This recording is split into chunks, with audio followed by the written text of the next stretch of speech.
മണ്ഡലകാലം പടിക്കലെത്തി നിൽക്കെ പമ്പയിൽ തിരക്കിട്ട ഒരുക്കങ്ങൾ. നിർമ്മാണ പ്രവർത്തനങ്ങളും അറ്റകുറ്റപ്പണികളും പമ്പയിലെങ്ങും പുരോഗമിക്കുകയാണ്.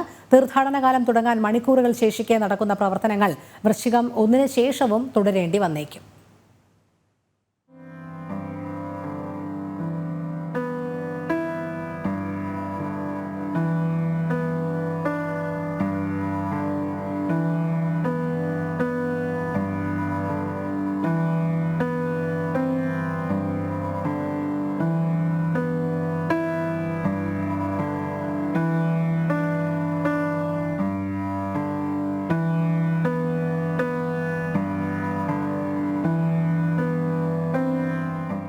മണ്ഡലകാലം തൊട്ടരികെ എത്തി. പമ്പയിൽ ഇത്തവണത്തെ ഒരുക്കങ്ങൾ എങ്ങനെ? പതുപോലെ തീർത്ഥാടന കാലത്തിന് ദിവസങ്ങൾക്ക് മുൻപ് വേഗത്തിലുള്ള നിർമ്മാണ പ്രവർത്തനങ്ങൾ പമ്പയിൽ പുരോഗമിക്കുകയാണ്. അറ്റകുറ്റപ്പണികൾ പലതും ഇനിയും പൂർത്തീകരിക്കാനുമുണ്ട്.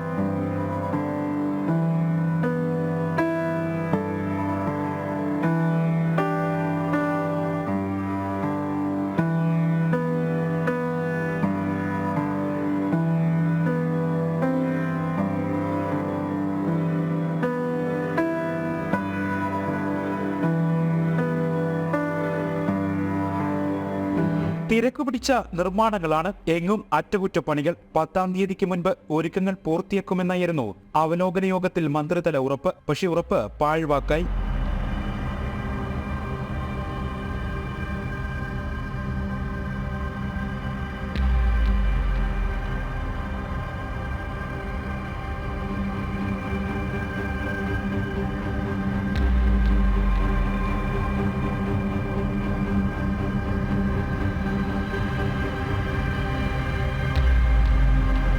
പമ്പയിൽ നടപ്പന്തലുകളുടെ ഒരുക്കം ഇങ്ങനെ.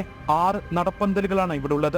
ഒരു പന്തലിൽ 400 പേരെ ഉൾക്കൊള്ളാനാകുമെന്നാണ് അവകാശവാദം. പന്തലുകളില്ലാത്ത ഭാഗങ്ങളിൽ താൽക്കാലിക സംവിധാനം ഇനിയും ഒരുക്കണം. ത്രിവേണിക്ക് സമീപം താൽക്കാലിക പന്തലിന്റെ പണി പുരോഗമിക്കുന്നു. പ്രളയത്തിൽ തകർന്ന രാമമൂർത്തി മണ്ഡപത്തിന് പകരമാണിത്. പന്തലിന്റെ തറ ഒരുക്കുന്ന ജോലികളാണ് പൂർത്തിയാകാനുള്ളത്.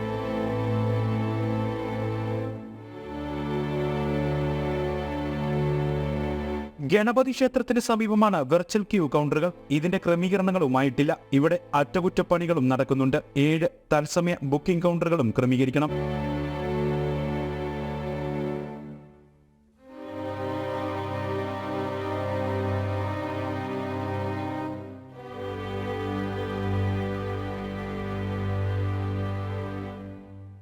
നീലക്കലിൽ പാർക്കിംഗ് ഗ്രൗണ്ട് ഒരുക്കുന്ന പണികൾ തുടരുന്നുണ്ട്.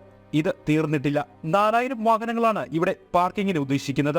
ഭക്തർക്ക് ആനുപാതികമായി ശൗചാലയങ്ങളില്ലാത്തതും നിലയ്ക്കലിലെ പ്രശ്നമാണ്. തീർത്ഥാടന ആരംഭ ആഴ്ചയ്ക്ക് മുൻപെങ്കിലും ഒരുക്കങ്ങളെല്ലാം പൂർത്തീകരിക്കേണ്ടതായിരുന്നുവെന്ന എല്ലാ തവണയും ഉയരുന്ന വിമർശനം ഇത്തവണയും മാറുന്നില്ല. പമ്പയിലെ ഒരു സ്ഥിതി എന്ന് പറഞ്ഞാൽ കുറേ കുഴികൾ, നിർമ്മാണ പ്രവർത്തനങ്ങൾക്കായിട്ട് ഈ ഒരു പമ്പാ നദിയുടെ തീരത്തെല്ലാം തന്നെ കുഴികൾ എടുത്തിരിക്കുകയായിരുന്നു. പക്ഷേ ഞങ്ങൾ പമ്പയിൽ ചെന്നപ്പോൾ കണ്ടത് അവിടെ കുറേ കുഴികളും ഭക്തജനങ്ങളും നടന്നു പോകാൻ പറ്റാത്ത ഒരു സ്ഥിതിവിശേഷമായിരുന്നു. പക്ഷേങ്കിൽ ഇപ്പോൾ അതിൻ്റെ നിർമ്മാണ പ്രവർത്തനങ്ങൾ നടന്നുകൊണ്ടിരിക്കുകയാണ് എന്നാണ് അറിയാൻ സാധിച്ചുള്ളൂ. പക്ഷേ ഇപ്പോൾ അത് പൂർത്തീകരിച്ചിട്ടില്ല. പമ്പയുടെ തീരത്തുകൂടെ നടന്നു പോകുന്നതിന് മുന്നേ ബുദ്ധിമുട്ടുള്ള ഒരു സ്ഥിതിവിശേഷമാണ് അവിടെ ഉള്ളത്. നിർമ്മാണ പ്രവർത്തനങ്ങൾ ഒന്നും തന്നെ പൂർത്തീകരിച്ചിട്ടില്ല എന്നുള്ളതാണ് സത്യാവസ്ഥ. വരും മണിക്കൂറുകളിൽ തീർത്ഥാടകർ എത്തി തുടങ്ങും. അതിനിടയിൽ ഈ പണികളും നടക്കും. കൃത്യമായ എല്ലാ ക്രമീകരണങ്ങളുമായി തീർത്ഥാടകരെ സർക്കാർ വരവേൽക്കുന്ന ഒരു മണ്ഡലകാലം ഇനിയും സ്വപ്നം മാത്രം.